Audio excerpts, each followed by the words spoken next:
Is the internet going to work today, or has it disappeared on us? Hey, internet, how you doing? Bill Hurd coming at you. Today's topic is VCF, Vintage Computer Festival, Vintage Computer Federation Southwest, happening in Dallas-Fort Worth area. And we've got the VCF Southwest people with us here today. We've got Jay Crudy, Stephen Wiley, and Shane Greaves. Say hi, everybody. Hey. Hi. So anybody, if you're watching this at home, by all means, give us a shout out on the chat channel, any questions you might have. But my first one is, why now? What was the impetus behind getting VCF going in the Southwest again? Stephen, you want to speak to that? Sure thing. Yeah. The impetus behind getting VCF going on in the Southwest again is because we've been running regional meetups, not really regional, kind of more like a local area kind of thing for several years now. And with the expansion of kind of the retro hobbies and the way people are getting introspective since the pandemic and kind of evaluating fun times since the 2020s and what that used to mean for them a long time ago to bring them back to a happier place, that's really driven a lot of interest in retro computing in general across the whole region. But for us in particular, it really burst at the seams when Computer Reset kind of came online. We discovered this hidden gem right in our own backyard, where here's a fellow who'd been collecting IBM computers and all sorts of rarities for decades. And he was, getting to the age where the stuff kind of all needed to go. And unfortunately for, him, it ended up having to be kind of passed down to his daughter, and we helped his daughter liquidate everything, get it in the hands of people. And of course, everybody's excited about their finds, and there's a lot of enthusiasm about, hey, let's see what else we can go get going. And right, let's go be social about it, go have a show. And there hadn't been a VCF Southwest in a long time, 10 years, in fact. And there's really not one close by to this part of the country. You got Chicago, you got California, you got VCF as well. And that's pretty much it. So this is an underserved market for having a large sort of retro computer convention. Not only that, too, there's a lot of brains around here. Dallas has been host to many of the influential technology and PC companies over the last several decades as well. And so we can give these folks from all sorts of places, TI, Tandy, etc., a platform. Right. Yeah, very, very cool. I want to say the internet seems to be working even better than before for finding vintage computer stuff online. It's like it's settling in a little bit. Did you get immediate feedback that said, hey, we're on the right track to doing a VCF? Oh yeah. I mean, I could speak to that. I mean, I in full disclosure, I've never been to a VCF show myself, but about a year and a half ago, I thought, oh, hey, I'd like to go start attending these shows. So I posted on Facebook to our local Dallas-Fort Worth community saying, hey, what would y'all think of a VCF show? And the response was explosive. I mean, we just had tons of people immediately who were like, yes, let's make it happen. So I reached out to the National Vintage Computer Federation, who were extremely helpful and supportive and trying to get us on the right track and giving us advice. So yeah, it really took off from there. Oh, cool. When did you decide to do this? Has this been like a year in the making, or were you thinking about it purely post-pandemic, or did you put the plans on hold during the pandemic? It's at this point, we've been working on this for probably a year, a little bit over. In fact, we kind of had some false starts where we thought we had venues secured, and for one reason or another, it fell through. So, we were a little bit on the fence for a while, but now that we finally have the venue confirmed, and everything's just kind of come together from there. Right. So let's go ahead. It started out as two groups of friends that knew each other. Were talking amongst themselves about starting it, and then we came together and started working from there.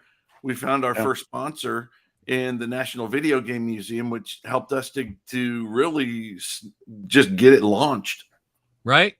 And a lot of it's physically met through Computer Reset as well. So that's sort of how that came together as well. What is Computer Reset? I actually don't know what that is.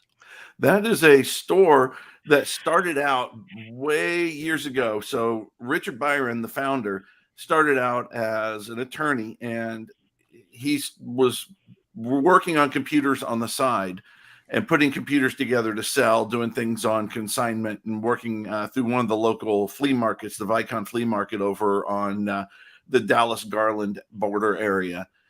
Then moved from there to bigger buildings and bigger buildings as he bought things and sold things and just amassed a huge amount. He bought a lot of stuff surplus, as well as things that people were getting rid of when they got newer computers. And then he had the opportunity to buy out a huge amount of inventory from IBM and Compaq as they closed out the product lines from the 80s. And that's where he got all the PC Junior, PC Convertible. We used to joke that there were more memory upgrades and more power supplies for the PC Convertible than there were ever PC Convertibles manufactured. There was 18 pallets of those AC adapters. And then what happened was one day he was working in the shop and he raised up one of the garage doors. This is the old Hamilton Airmart building. And the spring broke on the door, and the heavy commercial door came down and hit him in the head. Oh no! And that led to his death. Or something. It's a really big door, like a truck to back into. And so from there, things just exploded. And there's Noelle talks. That's Richard's daughter, talks about being in the hospital. There's this video some guy named Justin recorded and put on the web, and now everybody's freaking out trying to call her dad's business, which is going straight to his cell phone. So he's in the hospital, his cell phone's going nuts off the wall. Meantime, there's a video on the web. She's like, "Who the hell is this Justin guy?" And to her credit, they sat down and talked. Right. And he told her, because she had no idea that all this stuff was actually valuable to the vintage computer community. Right. And he's like, "I've been shopping there for years." Justin shopped there when he was a teen on up to adulthood. And so he talked to her about putting together a group of volunteers to help clean up the place. It really was a hoard. And getting the inventory out of the building into the hands of the collector community. And we ended up going through 38 dumpsters. The vast majority were 40-yard dumpsters. Wow. Yeah, wow, that's amazing. Where's Waldo type of pictures that I've got where some really large people are in the aisles, and from where I'm standing on top of, what do they call that, Mount Back Wall, you can't even see this large dude. Right. In. So Computer Reset, it was a place. Did it become like a meeting place, or was it just the impetus where you all met each other and kept the vintage thing going? So what happened was Justin put the volunteer group together, and then there was a call out to clean up the place. And that's about when COVID started to hit, when we started getting our stride and getting the place cleaned up. And so Dallas County put all the lockdowns in place. And really, it was amazing because my son, my wife goes, "Why do you guys do this?" And my son, he said, "Mom, I found my tribe." Yeah, right.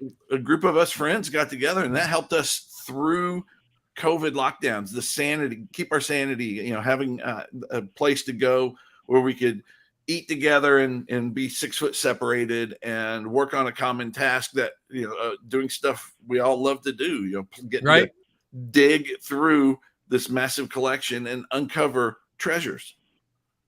Right. It's so interesting too, because everybody knew a little bit about different things that were in there, and some folks would really geek out about the sound cards, other folks would geek out about the really early IBM stuff, and there's some additional mainframes and terminals and things going on in there too. Yeah, and I went to my first VCF last summer, the VCF Southeast. Noelle and I were invited out to talk about Computer Reset, the history of it, and the liquidation. And so we went out there and spoke, and it was an amazing event. So we came back, and part of this event for VCF Southwest is we're going to repeat that talk. And Noelle's looking about to try and get her travel plans booked so that she can come out and join me, and we can redo the session here. Okay, very cool. Very cool. So if somebody wants to know about VCF Southwest, where do they go? Go to the website, VCFSW.org. All right, let me put that up here. Boink. Scroll up if you would. There we go. So this is VCFSW.org, right? Correct. Okay. I Google for it. That's how I find it. And So right off the bat, you've got your sponsors, and I had talked to the National Video Game Museum before the pandemic, so I'm glad to see they just were getting off the ground, if they're who I'm thinking of, right before like 5 years ago. I think it's more like about 3 years before the pandemic. Really, yeah, that's what I'm thinking. Yeah, get their building together. Now they've been a thing quite a bit before. All three of those guys have been collecting for a long, long time, but they finally got themselves a building and a station in Frisco where the city was pouring money to support them and make a really cool little niche of the community. Right. Now, will they be presenting here anything at the show? We're still working on that. I'm trying to talk John Hardy into standing up in front of a crowd and talk about how he came about a lot of the stuff in his collection and how he and his friends came together to found the museum and some of the more interesting places where they've found items that are on display. Okay. You know what would be cool, and I know you can't do this, that'd be to run a shuttle back and forth to it's like in the area, sort of, right? Well, we're actually talking about that because at the Texas Pinball Festival in Frisco, they do run a shuttle between that show and the National Video Game Museum and do a discounted entry for people that are there for the Pinball Festival. Yep. Right. Yeah, and that makes sense too. Like if you attend VCF on a day, you can go to the National Museum the next day. Have you talked about that kind of thing too? Like a weekend discount? I like the word discount because it's not free, but it's also something there for us, right?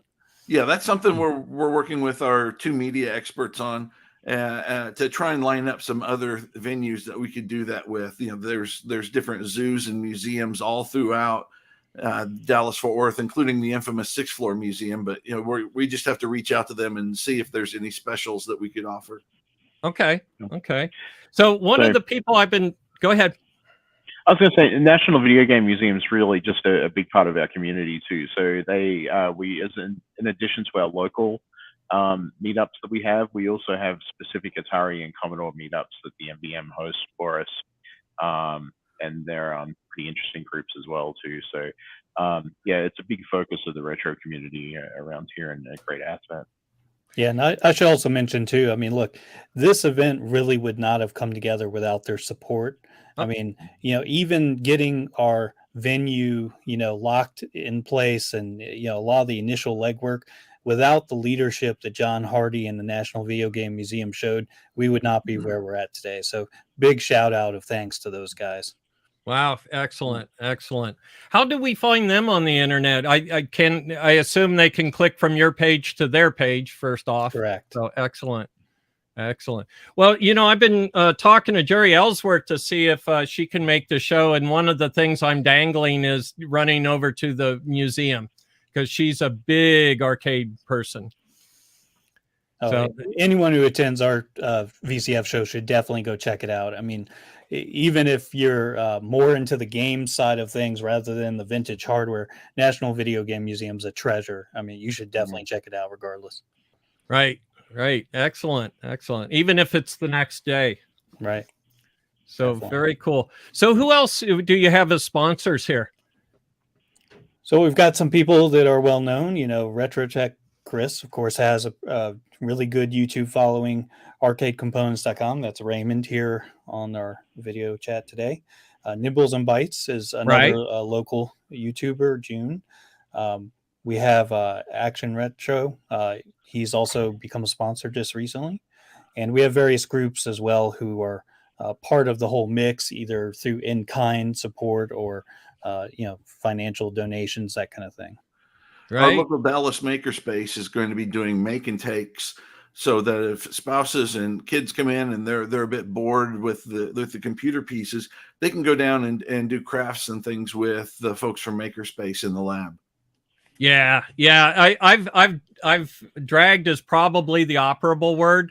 I've dragged my wife to one, and thank goodness she found somebody else that had been drugged there also. So we set them up in a corner. We kept running them water and sodas, like stay entertained. Yeah, Bill, and Eric mentioned also, the middle logo there, Vintage Computing Collective of North Texas. That's actually a 501c3 nonprofit that we have formed as organizers to produce the show. So education is a big part of our mission with that group.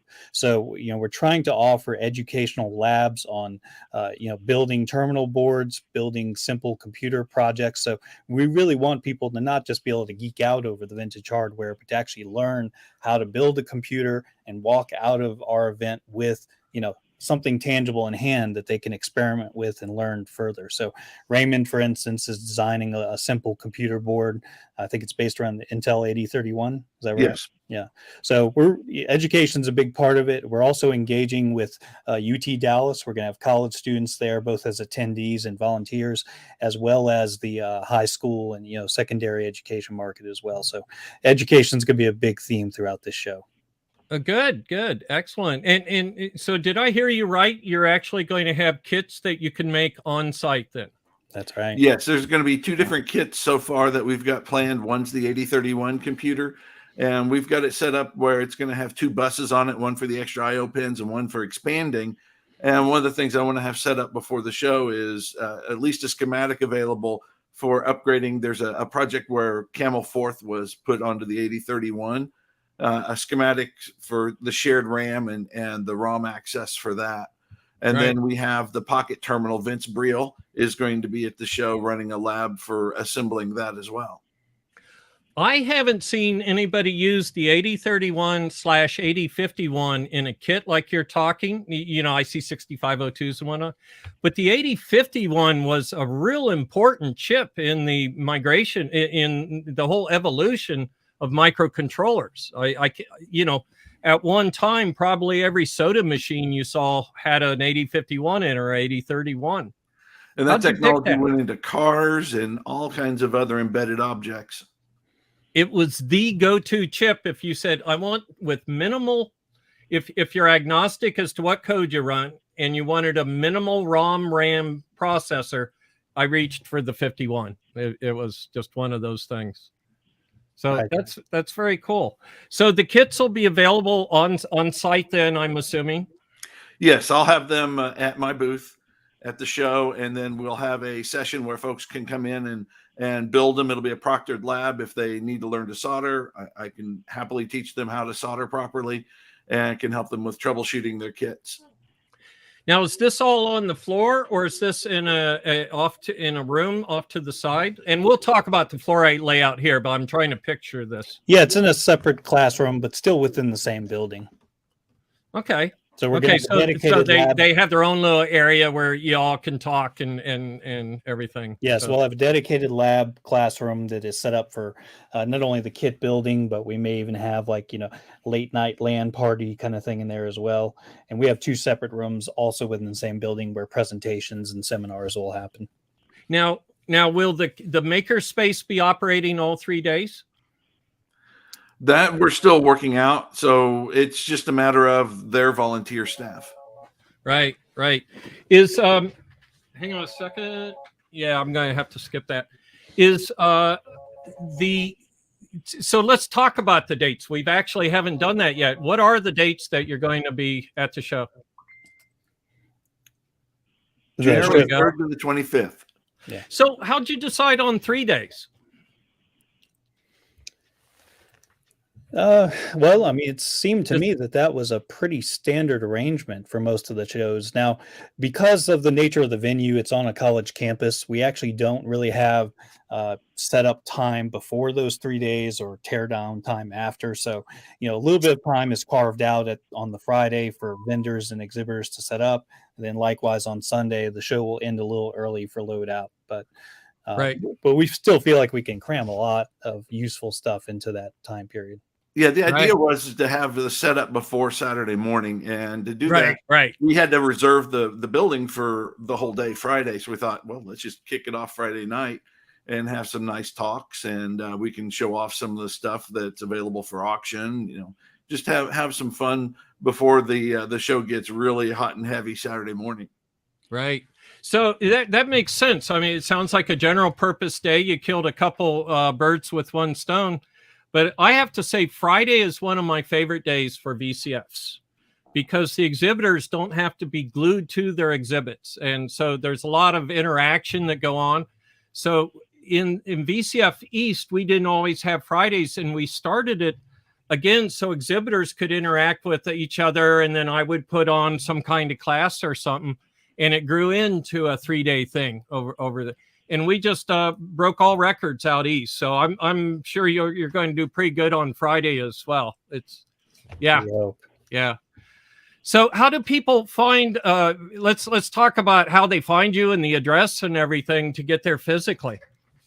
Oh, sure. So it's located at the University of Texas in Dallas. We have a map here online. Now, remember, Dallas-Fort Worth is a huge area. I think someone said it's, the size of Connecticut, from one end to another. Right. So, it's fairly close to the airports. In fact, on the map here, you've got Dallas-Fort Worth Airport, huge international intercontinental airport here. You also have Dallas Love Field located here. So each one is about 30 minutes away. Tons of easy transportation, everything from highways to even public transit to get to the venue. And we have a lot of hotels close by the venue as well. So I'll be coming into Dallas-Fort Worth. Is it best for me to take an Uber or look for a shuttle, or what's? Uber's perfectly fine. Yeah, that'll get you there. Yeah, all right. Problems. Ubers, taxis, either one will get you there. We do have trains available that can get you over towards Richardson or Plano, and then from there you could take a taxi or an Uber. It's pretty flexible. There's also plenty of options for rental cars. If I'm not mistaken, the hotels are nice enough to shuttle you back to the airport on the flip side, but then especially I believe they're also offering shuttles to the convention, right? Correct. Yeah, we have our kind of main hotel listed on the page here, the Hilton Garden Inn. They're actually offering a complimentary shuttle to and from the venue, so you can go straight from your hotel to the front doorstep of the venue. Right. Cool. So the answer is, I should land in an airplane and go to my hotel, and from there get the free shuttle. Right. So, yeah, in fact, for people who don't need to park on the site, we're encouraging you, if you can, to stay at that hotel and use the complimentary shuttle. We will also have plenty of on-site parking available as well. There's a multi-story garage right next to the venue, so we're going to have floors 2 on up for general purpose parking. There's also handicap spots right there on the first floor, and we're going to have a surface lot behind the venue for large vehicles, people with trailers, that kind of thing as well. So some of you might be thinking, logistically, what does this necessarily mean for the stuff that I buy at the show? Do I need to haul it back to the hotel every night? What am I going to do with shipping? It's a good segue. Here's one thing we're trying to do that I think will be a little bit better than a lot of the other VCF shows is we're working on a partnership with a shipping logistics vendor who will operate on site in the venue. So if you buy a system there at the show, they will box it up right in front of you to your specifications. They will, put the shipping labels, pack it, have it ready to go, and they'll take care of shipping it out. So, and we'll also have a coat check room too. So if you buy a system, but you're not ready quite to haul it back to your room, you can store it in a secure room. We'll give you a ticket. It'll be there waiting for you whenever you're ready. Oh, cool. And then at night we will have, actually even during the day, we will have certified Texas peace officers, campus police on the venue site to keep track and make sure everything's going well, and also to patrol at night as the venue is locked up to help keep things safe. Oh, cool. Yeah, because I was trying to think how to work in a joke to have where you could also buy insurance for your brand new purchase.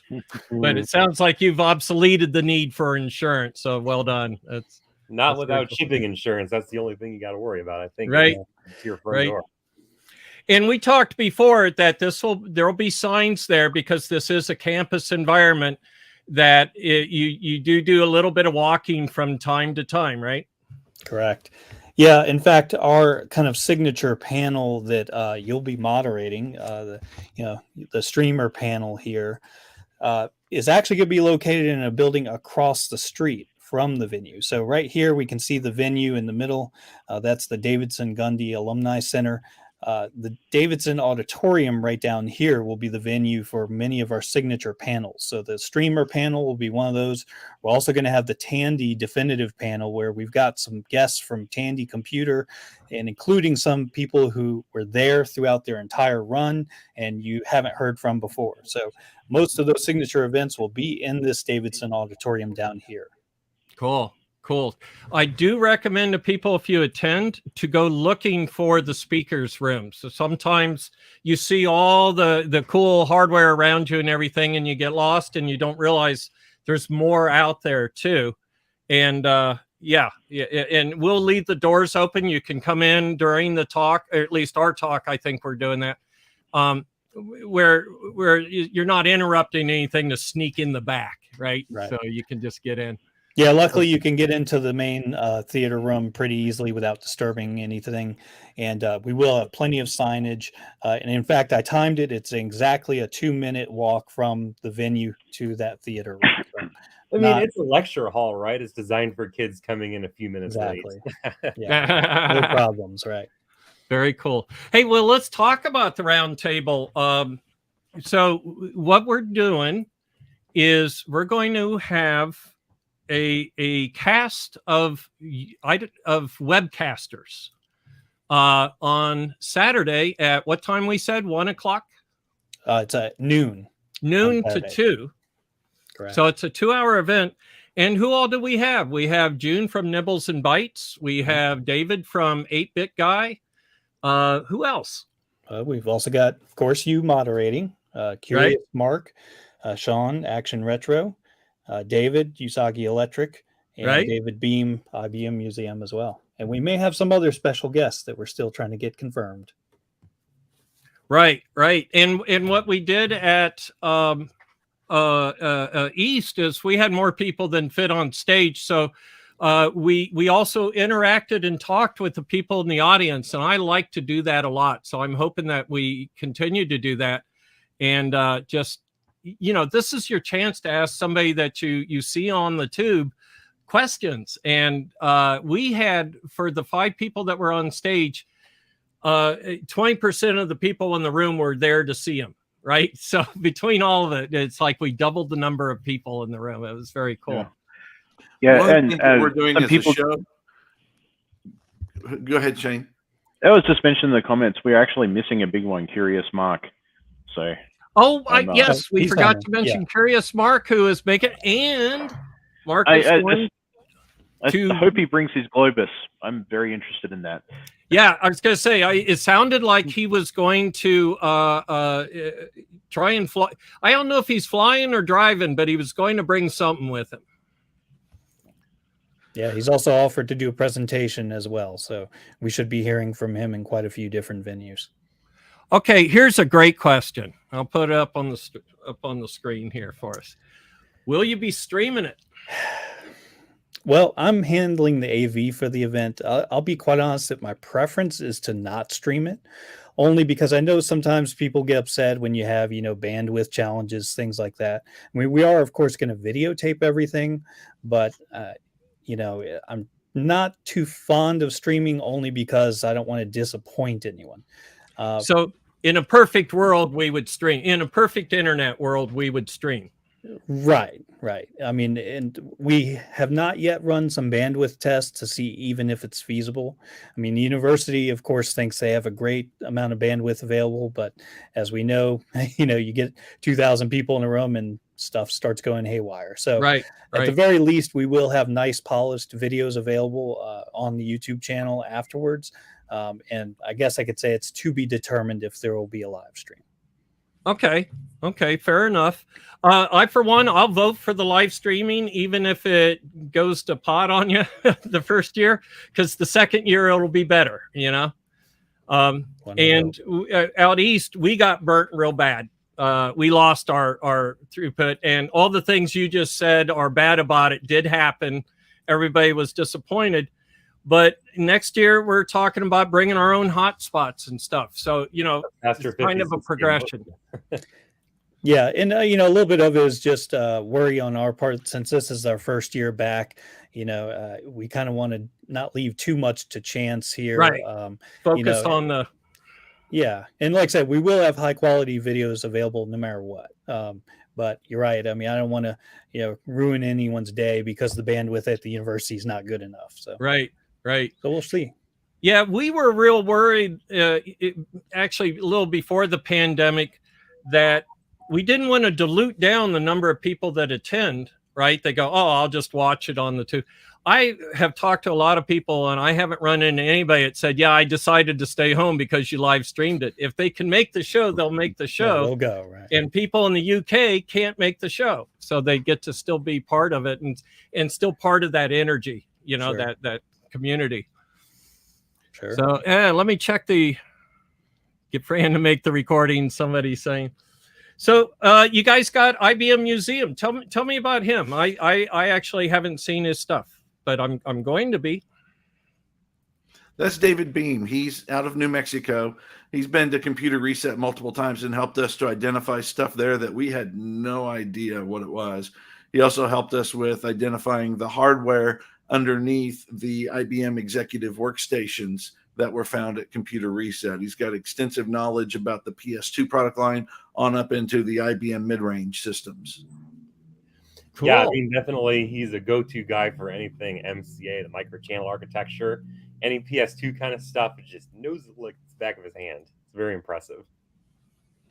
So yeah, people are talking about people in the UK have to really want it to come.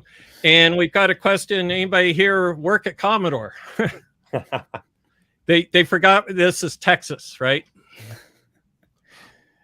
Yeah, I'm also in my mid-30s, so I'm going to say no. My stint at Radio Shack happened to be as a store manager. Yeah. Oh, cool. I could show you the books I got from Radio Shack in 1974 that were the National Semiconductor Data books that I read cover to cover. And I got my first job as an associate engineer because I knew something out of that book. So I credit Radio Shack with giving me the job that got me the job at Commodore. It's kind of one big chain of events there. It got me out of my shell as a teenager and got me to where I'm comfortable speaking to people in public. Okay. From working at there or just from working there. Okay. It was the crux of technology back in the day. The Radio Shack store felt like to me. That's where I'd go at least once a week, with whatever coins I had and stuff. I was the nerdy kid that was helping to sell computers there, and I didn't even work there, or I'd answer questions about the components in the back. Right. The 555, things. You had to be an expert on a wide range of things back in the day. Yeah, and getting a good start thanks to Forrest M. Mims III and his books there. Isn't that true? Yeah. I mean, look, think of how many computers stayed in service throughout the 80s and 90s because of Radio Shack stores, right? Right. I mean, I remember I had a 64 back in 1985, and I can't remember what happened, but I burned up a resistor or something on it, probably spilling something on it. But, it's like I was able to repair it and get it back in service purely because of Radio Shack. All right. I'll tell you a Radio Shack story here. Oh, go ahead. Experience. So I might be the young one in the group, but even still, I cut my teeth on a Tandy 1000 RLX. So, I was always in Radio Shack when I was a little boy too. Yeah. I was dating this girl when I was 20, and her dad, I'm a long-haired guy, right? And her father would look at me with disdain, and I'm like, hey. But one day their TV broke, and I look at it, and I've been trained as a TV repairman. I had hours of repair. And I look at it and I noticed that the heater in the picture tube wasn't coming on. So right away I could see at least one reason it wasn't working. So I go and I look, and there's no voltage going to the heater. And all it was an open transformer winding, no 6 volts. That's all it was. So we run to Radio Shack, buy a transformer. Remember when you could get transformers at Radio Shack? Mm-hmm. And took it home. It was just a 6.3 volt AC. And their TV came on, and boy, I was suddenly in the good graces of my welcome to the family, son. Yeah, yeah, right, exactly. Welcome to the circle. Yeah. Mm-hmm. You saved our TV. So also we have Dave Lovett from Asagi. He's actually in the chat room with us. Hey, Dave, how you doing, man? Say hi to the bunny. So he'll be on stage with us, and Dave he's great fun to have. So that'll be really cool. Yeah, we're so blessed to have so many, great YouTube personalities and just general talent in this area. I mean, that's the thing about Texas. Not only, over the years, but right now we've just got some real giants in the area. Right. So, yeah, I talked to Hackaday, and they're sending somebody to the show, and he was funny. He said, yeah, it's about 3 hours away, in other words, just down the road in Texas speaking. Mm-hmm. Yeah, that's right. Yeah, we measure things in time to travel, not by miles. It's like 4.5 hours to Houston. So, growing up in Indiana in the 70s, 60 miles was 60 minutes. I mean, it was a mile a minute in the old days. So, yeah, and everything was laid out all square, and not like out east here. Yeah, so around here, you can go even faster, too. You can go 75 is the legal limit in some of the rural areas between Austin and Dallas. Right. It'd be a good reason to become a small plane pilot or one of the experimentals. Yeah, that's me. Very good. So we've got Nibbles and Bites will be joining us, June. So she works on a C-128D, which broke recently. And I actually felt responsible. I'm like, oh, my computer broke. Of course, it's a 35-year-old computer, but it was like, shoot. Well, I still love your line in one video where you said, if you want to preserve a machine, don't turn it on. It can never be broken if it's never turned on. Mm-hmm. Yep. And I did do a class on aging, and I talk about aging even if you don't turn it on. Right? Things still get older, and room temperature is still temperature. Yeah, or even those people putting it in the freezer and stuff, right? It's still a thermal. The freezing, when the epoxy package on a chip changes size different than the lead frame, you could scrape the chip with the impurities in the epoxy. So even freezing it can cause issues with the chip. So there's no good answer. Just stop time. Enjoy it while you got it. So I'm notorious for not turning mine on for that reason. I can look over and see a pile of computers that I'll wave around. Right? Grab one of these, wave it around. But I don't turn them on. I saw them work 40 years ago. So it's kind of like, I sort of do the opposite thing. I keep them turned on. Like I've got an Amiga 2000 that I've had. Okay. It's been running continuously for probably 10 years. Wow. 10 years solid? Yeah. Wow. I just never turn the thing off, and it still works. So that's where a lot of aging occurs is in the temperature cycling part of it, the going from hot to cold and cold to hot. And I was talking with Rob Clark, a friend of mine, about we put heat sinks now to preserve them and stuff. And I was like, well, what about a chip heater that slowly brings the chip up to heat? It sounds counterintuitive to actually heat the chip to prolong its life, but you want to bring it up to temperature slowly, So very cool. Who else out here are building all these new circuits and things that are coming out to help keep our old computers running and to help us find more software and get more things on it? Kind of like building a Blue SCSI or a Pi 1541. Right. And we see a lot of access to the media now possible, right? We're not using floppies because how enjoyable would that be at the end of the day if you're into the game playing part versus, you just pull it off flash. So that's pretty cool. I mean, you like the chance you take of, hey, is the disk going to still be working, or is my disk drive spinning at the right rate, or is the belt still there, or whatever? If you like taking chances, by all means. Yeah, when you can find a compact flash card and use a compact flash IDE and one of the new 8-bit IDE cards, why fuss with a very hard to keep running hard drive from back in the day when you can use one of these in your PCXT? Right. Yeah. Right. Well, and also, I mean, I think, Bill, you've hit on this before. We're also reaching the point where we're starting to experience problems that we never envisioned 40 years ago, right? I mean, like I read an article recently about, the 1541-2 drives, how they're starting to have head failures. The Right. actual voice coils are failing. And I mean, that's an issue that I guess is somehow related to age of the drives, where the original 1541s are actually better. People abandoned those years ago, thinking, oh, the head knock and all the issues there. But Right. look, I mean, we're at that limit now where we're starting to see weird things that we just never could have predicted 40 years ago. And I would say that 20 years ago or 40 years ago, if you determined that your heads would only last 20 years, you would not have made them more expensive so that they lasted 30. We didn't care. Right. Probably glad to get 5 out of them. Mm-hmm. Yeah. Yeah. Yeah, and the new technologies are doing great things to help extend the lives of systems, like the PLA chip on the Commodore 64. You have a variety of options now to replace it. Now that the PLS 100/82S 100s are drying up, they haven't been made in years and they're hard to find. But people are making replacements with FPGAs or even GAL chips on a module to drop in to replace the PLA, and it's timing perfect. All the software runs. Right. So, who else do we have as speakers coming?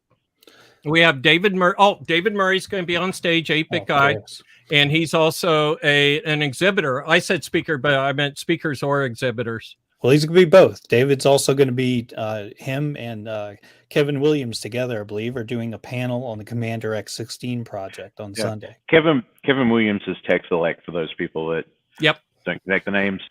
Yeah. So we're going to have, as I mentioned, we're going to have the definitive Tandy panel. If you can pull it up on the website here, Bill, we've got some folks that, may not be well known on the VCF circuit, but, like here, Jerry, he was there. I mean, look at it, 1975 to 2012. I mean, we're talking a guy that spans the entire run of their computers, right? Right. So, this is an incredible panel that, we'll probably delve into topics that just have not really been addressed or spoken about before. So and some of them are known well outside of the Tandy world, like Paul Schreiber, for years has been building Eurosynth modules for the synthesizer community. Okay. Mm-hmm. So looks like he's got the same photographer as you, Bill. same era. Yeah, going on. Isn't that funny? You can tell the 80s just by what they're wearing or the way the hair is at any moment. I mean, we haven't seen the shorts yet, so we're not sure, but we think so. Yeah. So that's going to be a great panel. Of course, we have the streamers panel. We've got individual presenters as well. I mean, Janelle Duquet is going to talk about, her time there with Coleco, right? And the game development. Vince, of course, Vince Briel from Briel Computers will be doing this kit building for this terminal board. But he's going to have a great setup as well, showing off the various projects and recreations he's done over the years. Bo Zimmerman, this is a guy who I think we mentioned to you the other day. He's got an incredible Commodore collection. I mean, you could really think of his collection as definitive Commodore. I mean, he's got like everything that was ever released practically. So he'll be there, and actually he's going to give a special talk. His Z modem Arduino firmware is probably the most popular Wi-Fi modem firmware that's available right now. So he'll be there giving a talk about that. We have Boise Petrie. He's going to be giving us kind of a similar historical overview of the Tandy computer line, and especially focusing on the color computer. So he's a great speaker. Thomas Cherry Holmes, right. Thomas, he'll be talking about FujiNet and kind of new things going on. And we have Kevin Phillips, and he's going to be an interesting presenter. He's mostly, I would say, worked on the software side, I believe, with this microprocessor IP. So that's going to be a very in-depth talk that really focuses on research he did for his PhD. So that'll be one to definitely catch. Of course, Raymond Jett here. So Raymond's going to be giving. So I'm more well known in the arcade community for repairing and reverse engineering some of the stuff in the arcade game circuit boards. And I'm going to be talking some of the stuff that rolls over to the computer arena, which is digital logic basics and the computer basics of how clock circuits work, reset circuits, interrupts, how you do address decoding, stuff you need to know if you're going to be repairing your own gear. Right. And And that's, you just hit the wonderful basic architectural points. That's how I learned to design, was those four corners you just mentioned. You wrap your processor with a reset and a clock circuit. You bring out the addresses and you bust them to the ROM, and it's very cool stuff. Yeah, and we're always adding more presenters as well, so this list will be continually updated as time goes on. So I did want to mention Bo Zimmerman. He also is a great contribution to the ecosystem, the retro ecosystem in Zimmers.net. Right. I've used, I don't keep a schematic for the 128 on any servers here. I just go straight to Zimmers.net, so I hope he stays around. But yeah, I recommend Zimmers.net to anybody that is and you probably already know about it if you are a fan. But they just updated the ROMs for the C128 this week up there, supposedly. So it's still growing, still a living creature. Right. And as I said, we keep adding more and more over time. We think that list is going to continue to grow right up until the moment of the show. So keep checking in. We also have the calendar on the website as well. So if you're interested in kind of the pacing of everything right now, feel free to check out the calendar. You can see and plan your visit. Very cool. Yeah, and I'll be there. I'll be wandering in Friday late afternoon, and I'll be around up till Sunday around noon. So I'll be there those days if anybody wants to grab me and say hi. Yeah. Also, Bill, if I can mention too, we're also going to have an auction, which is going to be kind of a unique thing. So a common question we get is about consignment and selling of items. We're not really doing consignment in the style of the other VCF shows. What we're doing is that if you purchase a table, like an exhibitor table, you can sell whatever from your table. We're not going to tightly manage sales in a consignment model like you see in East. People can just do that directly from their own table. We'll also have swap meet freebie type tables as well. But the auction is going to be a cool thing, because not only are we going to have items to auction, and we have way more that we haven't posted on the site yet, we're going to have a live Texas style auctioneer. So if you want to get a little bit of, Texas culture, and you're going to get to, meet a guy who does this professionally, get to have a true Texas auction experience, like it were, a cattle drive out in Fort Worth or something. Right. Well, I was going to say there is a definite Texas flavor to the speakers you have and the computers you have. I'm from the East Coast. And you get a lot of Commodore because we were out here and stuff, but it's great to see the Texan angle on it. So it's like you're right at home. You're right in the area of that technology there. Right. So look forward to that. That'll be on Saturday evening.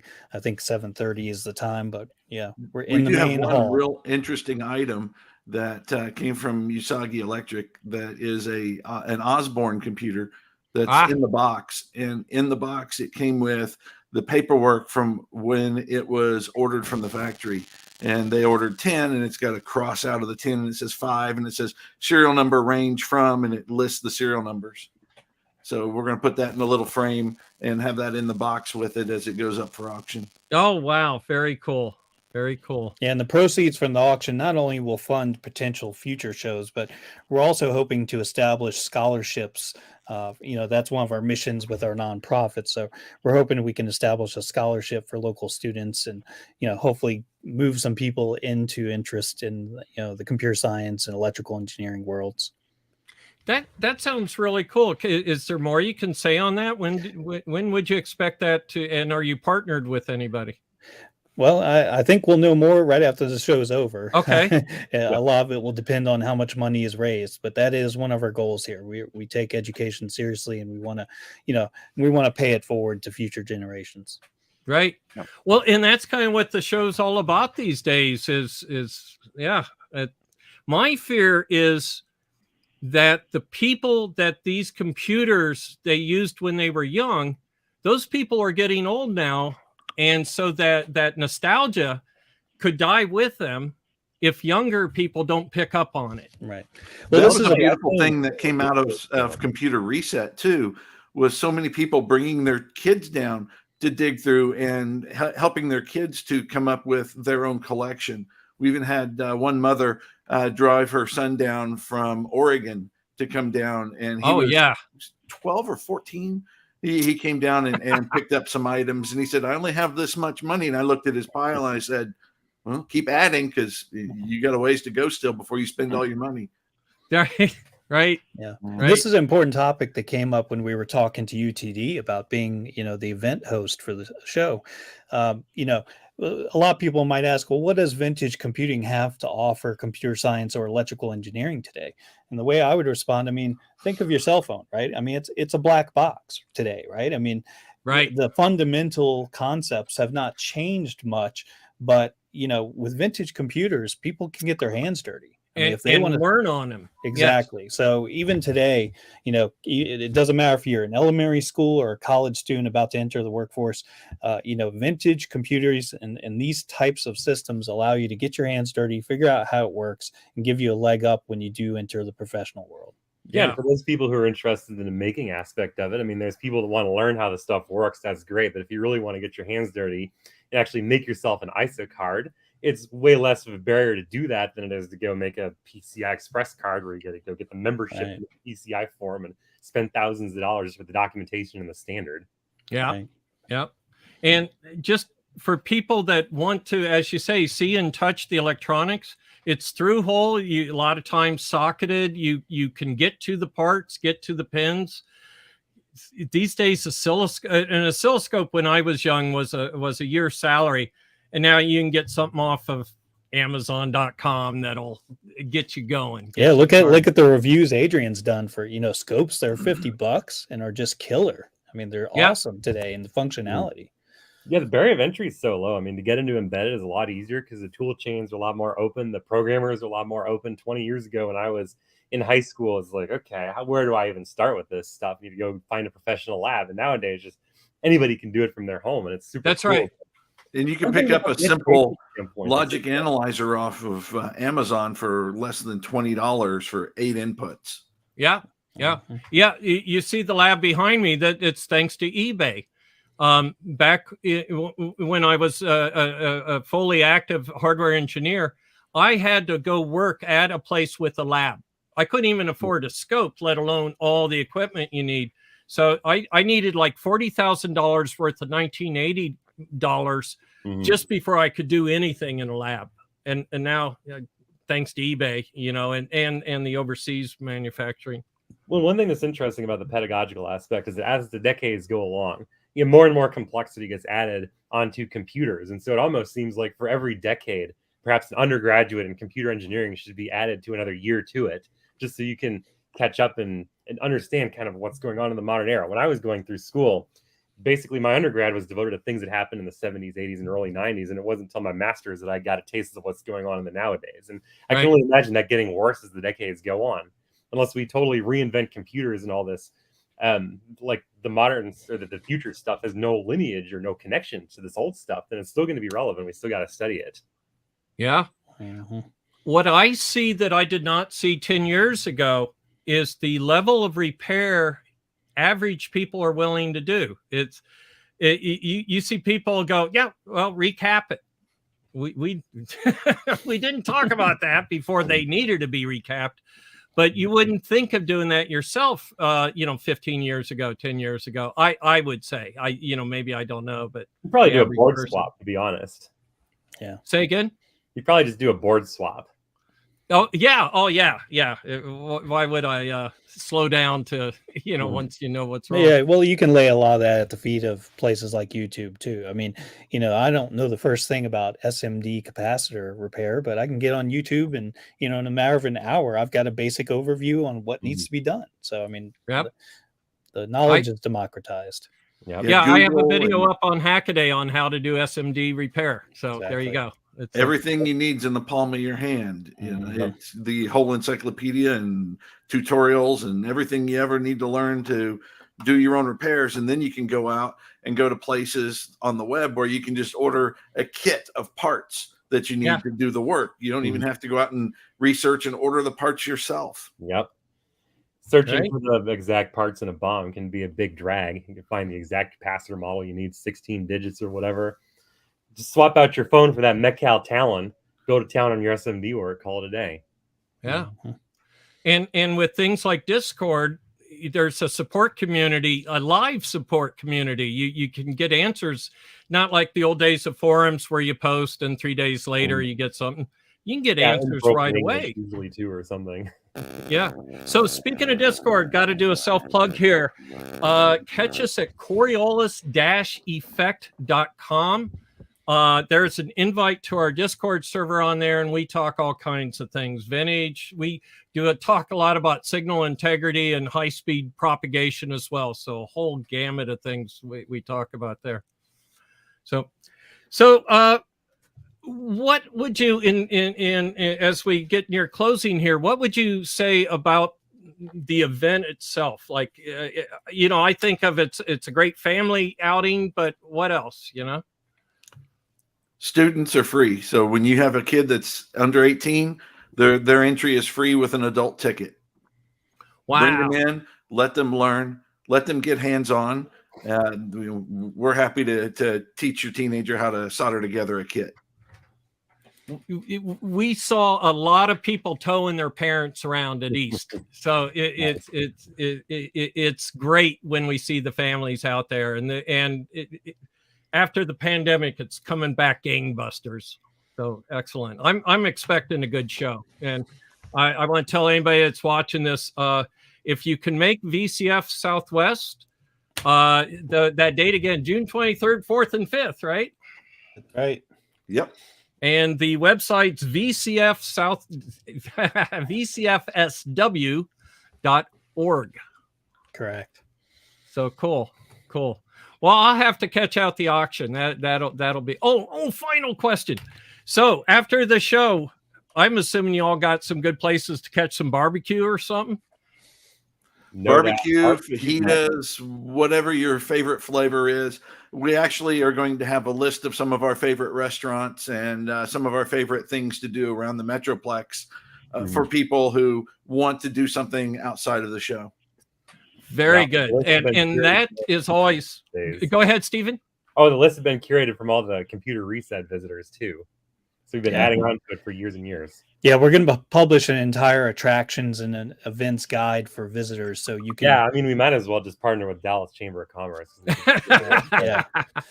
Yeah. So you might as well. Yeah, get them as a sponsor. Yeah. If you attend our show, we're going to give you a full guide as to the attractions, the restaurants. You will have all your questions answered as to what to do while in the Dallas-Fort Worth area.